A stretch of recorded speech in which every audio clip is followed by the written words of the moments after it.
All right, guys, what are we going to talk about? Well, you saw the title. We're going to talk about what is my favorite fixed blade. So I got a lot of fixed blades, and I've owned a lot of fixed blades over the years because I'm a country boy, and I've grown up on a farm. You had fixed blades. But the answer to what my favorite fixed blade is probably going to surprise a lot of you. So let's get into this. Turn down the volume because here comes the music.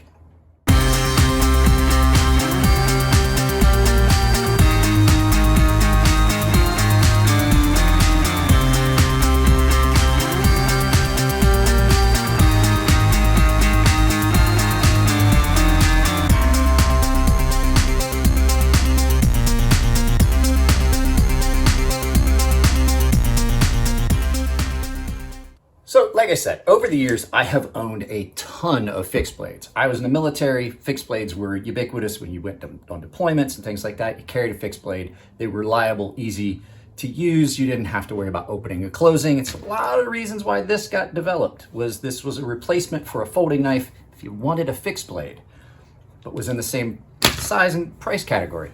So, we're going to look at some of these knives that I broke out, and I'm going to show you my favorite. And I think it's going to surprise you because these ones that are on the counter right now, these were all pretty much they were a tie. I like them all for their own individual reasons. They were kind of a tie until I got to dig in and I really was looking at them and I remembered one that I had that was in the safe. So I dug it out because it is by far my favorite and I'm holding it in my hand right now. So let's turn this around and we'll take a look at all of them and I'll point out to you the knives that are up there in that top category of fixed blade knives that I truly, truly love. There's a lot of them that didn't make the cut, so I got 5 of them here on the counter. Fixed blades I really, really love, and I'll show you why one of them is my favorite. Hi, guys. So what we've got here is we've got a handful of fixed blades that I really, really, really love, and I had to take a good hard look at them and see which ones are my favorite. And it was kind of a hard decision for some of them to make.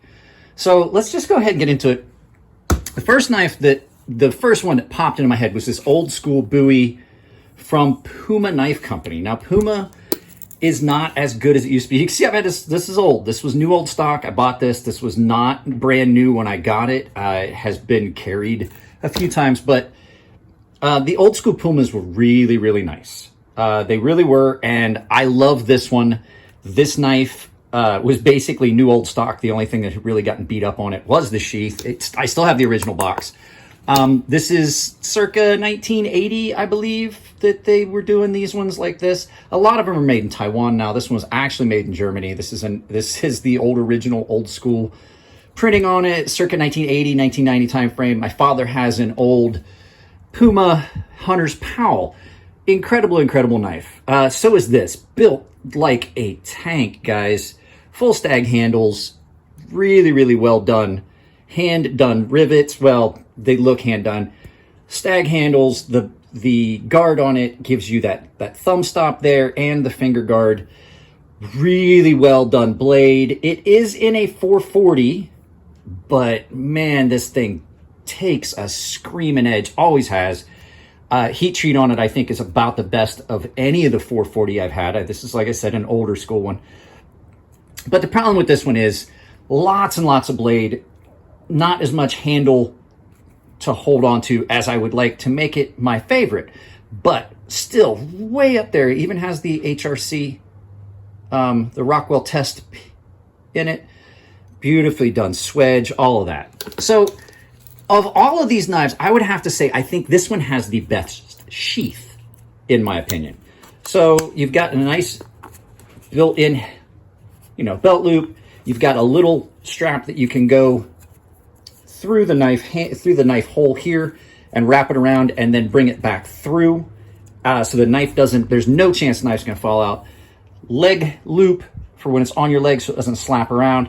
Super, super comfortable. I actually have carried this. It has believe it or not, that's a noose as the slip knot for the loop, for the leg loop. So you don't have to untie it every time. It's just a matter of pulling some slack into it, putting your leg through it, and then cinching it down on your leg.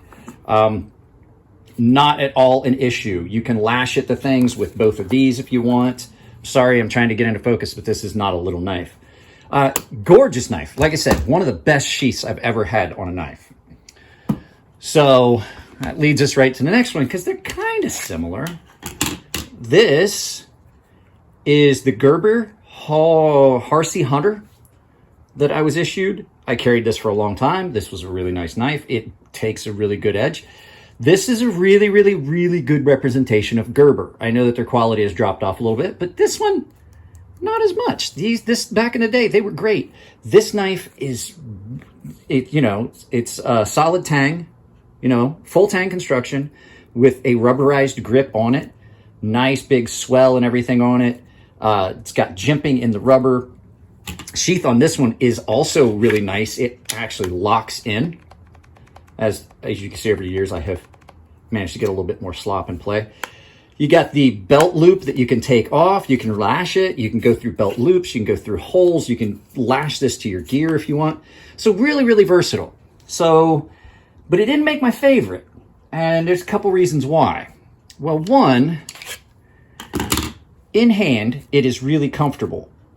But it's not real great for doing day-to-day cutting because, if anything, it is way more comfortable in a reverse grip than it is in a forward grip. It is comfortable, but it's just not great to cut with. You know what I mean?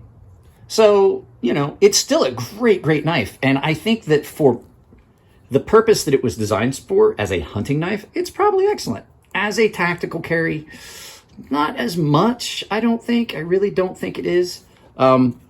It is good. I will tell you, it is good like this for draw cutting things. But yeah, great, great knife. Love it. The finish on this, whatever they used for their coating on this Gerber is great. But you can see there's typical Gerber. There's some edge or some grind issues there.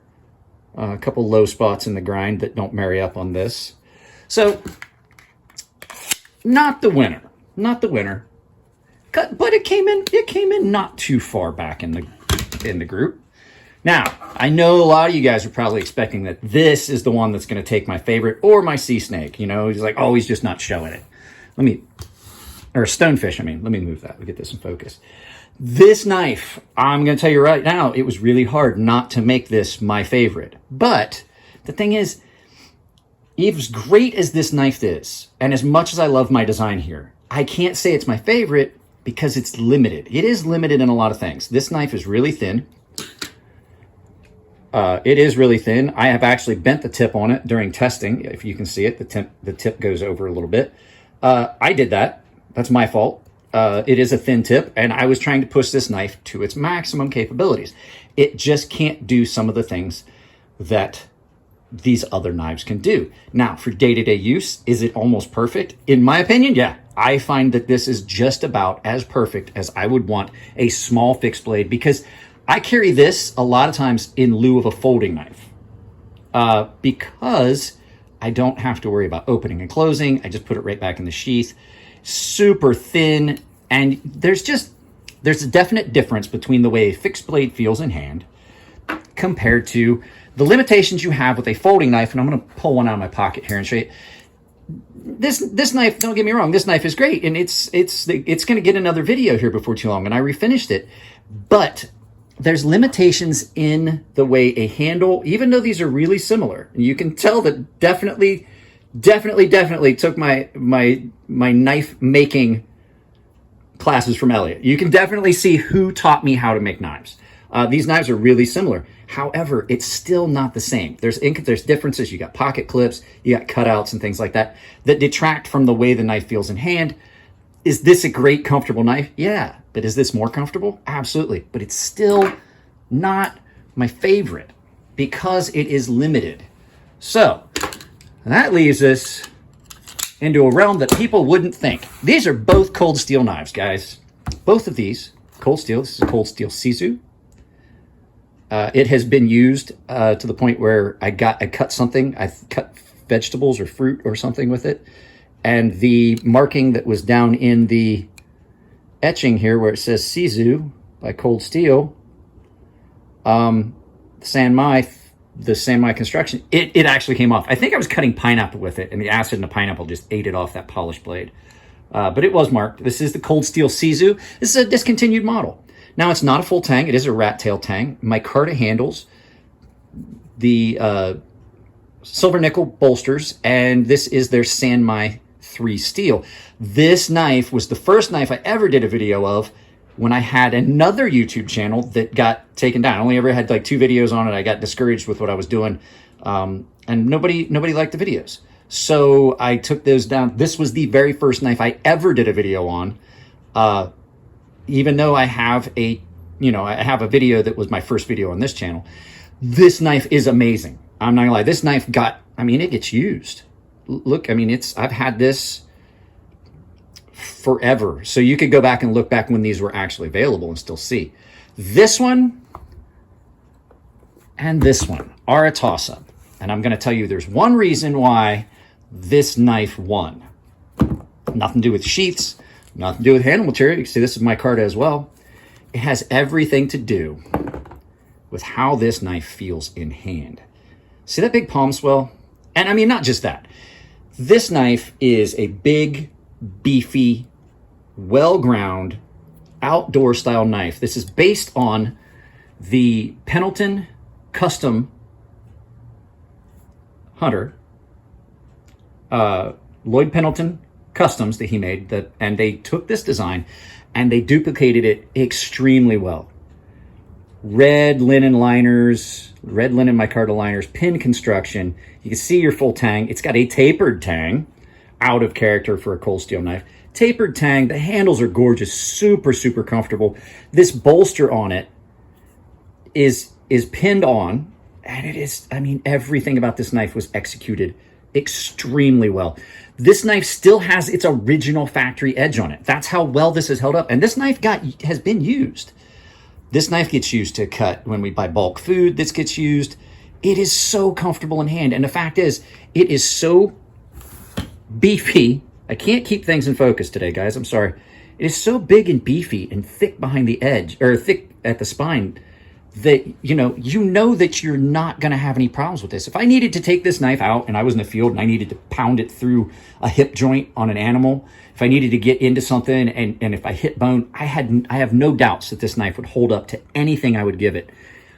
And the fact is, not only is it super, super well made and gorgeous, it's just about perfect in hand. So, it's the full package. It is a beautiful, beautiful knife. I have tried real hard to keep this pristine, even though I do use it. I love this knife. The ones I've seen that are made today are not as nice, and I don't think the sheaths are as nice. This is by far my favorite fixed blade I have ever owned. And I think it has a lot to do because I grew up hunting and I spent all my time in the outdoors, and this is a knife that really, really, really speaks to an outdoorsman. You have a lanyard hole that you can get into. And then the sheath is just perfect. It's perfect for what you want. That is a belt sheath. A lot of times this knife, when it does get carried, it's not carried on my belt. A lot of times it's just in my pack if it's being used. So that's why you're not seeing a lot of wear and tear on this knife. I have really tried real hard to take care of this knife. I oil the leather on both of these and the Puma. This is by far, I think, the best knife that Cold Steel ever made in their fixed blades. It's better than my SRK. It's better than the Recon Tonto. Let's turn this around and we'll do some final thoughts on this. And I'll give you. I was trying to tell you I was going to give you guys some more reasons, and my phone rang as I was getting ready to end. Some more reasons why I love this knife. This is a good representation of quality work by Cold Steel. I know that I've said it before that their quality had dropped. Actually, the last few knives I've seen from them have been really, really good. Way better by far than, say, Spyderco or Benchmade or some of those other brands that have tapered off. If anything, Cold Steel has continued to push further. They're using different quality steels. They've upgraded their steels. They now do DLC coatings. They really, really have stepped up their game. And so for a lot of people telling me that, oh, you just hate Cold Steel, it is absolutely not true. My favorite fixed blade of all time is a Cold Steel. And the big thing about this, one of the reasons why this and this have got a special place in my heart, is they're not the big over the top. They're not unwieldy. This knife is so easy to use just because of the way it fits and feels in hand, because it's not a great big huge knife. As a matter of fact, for the things that I would do with this knife, I can't really do them as easily with my stonefish, even though it is not as big as some of the other bigger combat knives. This is for just general use. This knife is just about perfect. Outdoor stuff, hunting, fishing, skinning, trapping, whatever you're doing, this knife is going to do it and do it well. And the grind on this, like I said, grind on this is just perfect. The edge, this is the only knife I've ever had this long that still has the factory edge. And I mean, it still is screaming sharp. That's just insanely sharp how well this edge was done. So yeah, guys, the Cold Steel Pendleton Pendleton Classic. What did they call it? This is the Pendleton Custom Classic by Cold Steel. Yeah, just amazing, amazing knife. And the handles, the micarta, they did everything right on this knife. So guys, I know it's been a while between videos. Sorry it took a while. I've had so much stuff going on. I do apologize. I know I did the live feed apologizing, but let me apologize again. Stick around and see the guys that support the channel. They'll be scrolling up here at the end. If you like the videos, give them a thumbs up. If you don't like them, you can give them a thumbs down, but please try to tell me why. And if you really, really like the videos, there's an applause button down below that donates money directly to the channel. And if you want to get in on some of the giveaway stuff, like I'm giving away a CJRB RIA this month. I have a couple other things I'm giving away. I have a big high dollar item that I'm going to be giving away to everyone here in the next month or so. So it's just, you know, it supports the channel, and I really appreciate those guys. So if you stick around till the end, just watch that. I'm going to put stuff in the corners because I have some channels that I want to get up. So I love you guys. Take it easy. I am going to be filming another video today, so I apologize for the long dry spell. I will see you in that video. I love you. Take it easy.